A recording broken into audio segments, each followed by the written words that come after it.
Hello friends, स्वागत है आप सभी का। आज का डिक्टेशन है उच्च गति लेखन अभ्यास 6। 100 शब्द प्रति मिनट।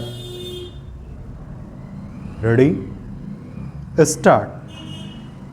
भारतीय गणराज्य की वर्षगांठ हम हर वर्ष 26 जनवरी को मनाते हैं। इस शुभ अवसर पर हम अपने देशवासियों का अभिनंदन करते हैं, चाहे वह देश में रह रहे हों अथवा विदेशों में। हमारे अनेक भाई बहन जो इस समय हमारे देश में नहीं बल्कि विदेशों में रह रहे हैं, उनको हम विश्वास दिलाते हैं कि उनके लिए हमारे हृदय में महत्वपूर्ण स्थान है। उनका कल्याण तथा संपन्नता में भारत सरकार तथा भारत के लोगों की गहरी रुचि है।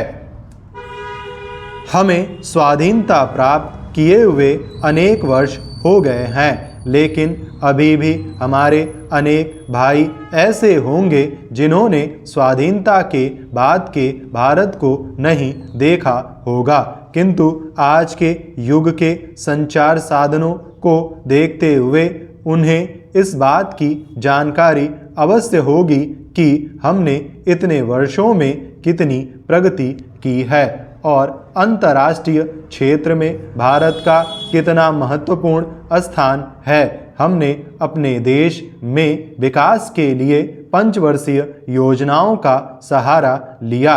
हमारी 5 पंचवर्षीय योजनाएं संपन्न हो चुकी हैं और अगली पंचवर्षीय योजना चल रही है। इन योजनाओं के अंतर्गत हमने राष्ट्र निर्माण के जो लक्ष्य निर्धारित किए थे वे सभी प्राप्त कर लिए गए हैं। हमने अपने देश का औद्योगिकरण बड़ी तेजी के साथ किया है।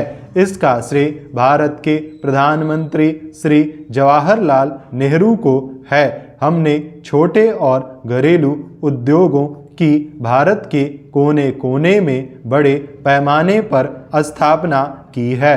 हमारी 80% जनसंख्या गांवों में रहती है और खेती बाड़ी के धंधे में लगी है। कृषि इस देश की अर्थव्यवस्था की रीढ़ है। लघु उद्योगों और ग्रामोद्योगों के द्वारा विशेष रूप से ग्रामीण क्षेत्रों में असंख्य लोगों को रोजगार मिलता है।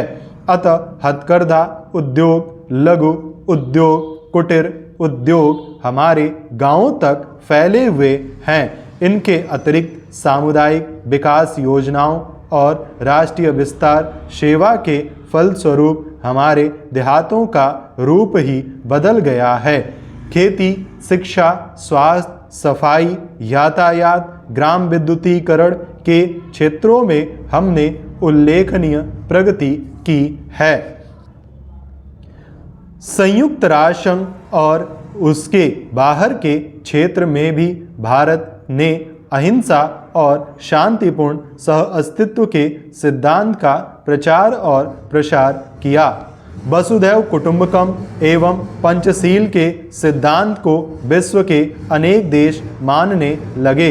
हमारे जो भी भाई बहन दुनिया के अनेक देशों में हैं, उनसे हम आशा करते हैं कि अपने व्यक्तिगत आचरण, अपने आचार व्यवहार द्वारा भारत की सांस्कृतिक मर्यादा और गौरव का संरक्षण करेंगे, क्योंकि व्यक्तिगत संपर्क एक दूसरे को जानने और समझने का उत्तम माध्यम होता है।